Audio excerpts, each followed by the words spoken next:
श्रीमती प्रमिलादेवी गुलाबराव पाटील निधन. लोकप्रतिनिधींच्या सांत्वनपर भेटी व्यक्त केल्या सहवेदना. सांगली.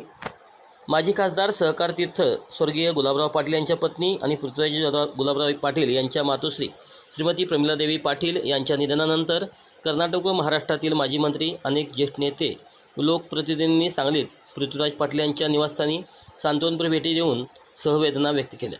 राज्याचे पर्यटन, खाणकाम, माजी सैनिक कल्याण मंत्री तथा सातारा जिल्ह्याचे पालकमंत्री नामदार शंभूराजे देसाई सहवेदना व्यक्त करताना म्हणाले, बेनाडी हे माझे आजोळ आणि प्रमिलादेवी पाटील ह्या माझ्या आजी होत.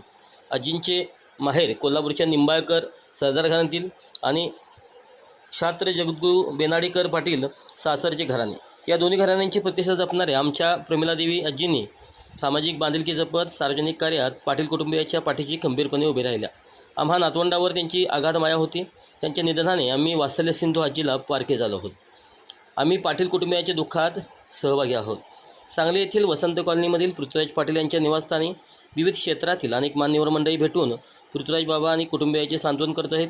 त्यामध्ये माजी मंत्री बाळासाहेब पाटील, डॉक्टर राजेंद्र पाटील यड्रावकर, शिवाजीराव नाईक, कर्नाटकचे माजी मंत्री वीरकुमार पाटील व श्रीमंत पाटील, आमदार अरुण लाड, आमदार सत्यजित देशमुख, आमदार गोपीचंद पडळकर, आमदार जयंत आसगावकर, ज्येष्ठ नेते माननीय आमदार मोहन शेठ कदम, पृथ्वीराज देशमुख, मानसिंगराव नाईक, माजी झडपी उपाध्यक्ष शिवाजी डोंगरे, लट्टे एज्युकेशन सोसायटीचे अध्यक्ष राजीव पाटील, मोहन वनखंडे इत्यादींनी पृथ्वीराज पाटील यांना भेटून सांत्वन करून सहवेदना व्यक्त केल्या.